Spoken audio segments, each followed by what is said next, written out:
Hey buddies, I'm Spuggy here coming at you with another Borderlands 3 video. Today I'm going to be covering another vault card legendary by the name of Sidewinder. Now Sidewinder is the name of a rattlesnake. If you guys want to see what the rattlesnake looks like, you can totally just look it up. But before we get into it, don't forget to like, comment, subscribe, and let's get into it. Legendary? Whoa! No way, dude!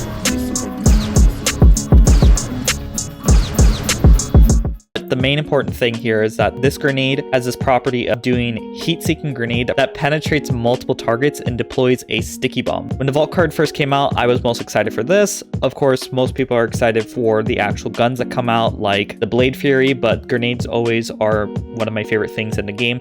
And I gotta say that this is honestly really disappointing.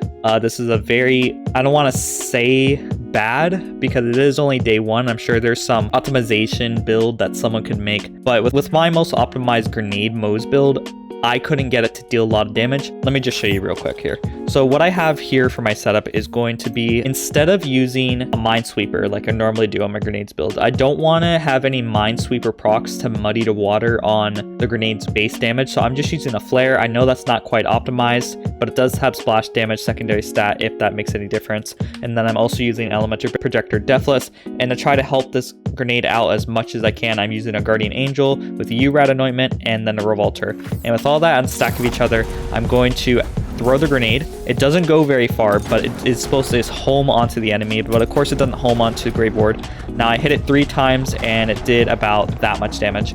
Now that's not a lot of damage. Grave ward is usually pinned at having 500 million HP, so based on looking at the bar, I might have done almost 80 million HP worth of damage, which is okay, but it's not really anything to write home about. I'm gonna go to General Trant now just so I can show you a more favorable example of this build, because General Trant does go down pretty quickly, but that's mainly because of Revolter. But let's go see that now. Now that we're at Captain Trant, you'll probably consider that the grenade can deal some decent damage here, but don't be fooled. Most of the damage that's coming out of here is going to be shock damage, and we know that shock damage deals a lot more damage on Captain Trant only because he has a shield target.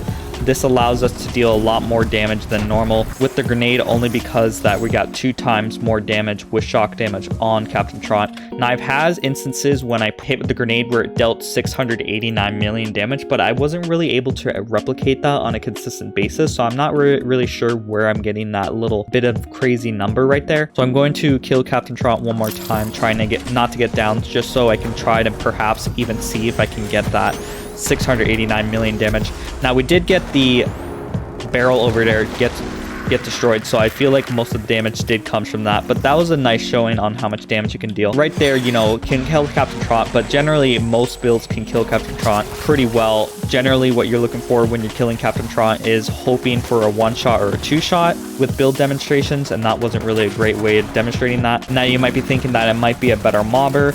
That might be the case, but I honestly don't think so. The tech clearly says that it penetrates multiple enemies, but if you watch closely, when it hits one enemy, it kind of like bounces off of it and then starts going in another direction, and it doesn't actually penetrate. It bounces more than anything. It doesn't penetrate like it actually says. But if it did penetrate, I feel like it could actually do pretty good. Like right there, it's stuck on 2 enemies.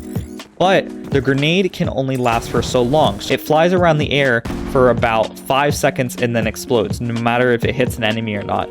So I feel like if they want this weapon to do better, it definitely needs to last longer to penetrate the enemies. So maybe they could fix the fuse duration, but the damage itself isn't too much in general. And now I'm going to switch over to Flak just so I can show you a weird unintended glitch probably with the grenade. So I'm just going to show you this real quick on Sanctuary. It doesn't matter if there's enemy nearby or not, because with all my testing, whether it's been where enemies are close to me, this happens every single time. So we know with Peregrine, when the rack attack hits, it's going to drop a grenade. What it's supposed to do with Peregrine is drop the grenade where the racks are hitting. With this grenade, it doesn't drop where the racks are. It actually comes out of your body as if you're playing Moze and running a when Iron Bear gets hit, have a chance to throw a grenade while Iron comes out, or if you're just walking around with Moze. It's not working as intended. Let me show you real quick. So when I send out the rack attacks, you'll notice that the grenade comes out of my body and immediately sends it up there. Now that was a little hard to see, only due to the fact that we have this little buddy here blocking our view, but I'm going to do that one more time. Look over here, and you see the grenade just came out of my body and flew immediately up and downed me by accident, and my pet. Great.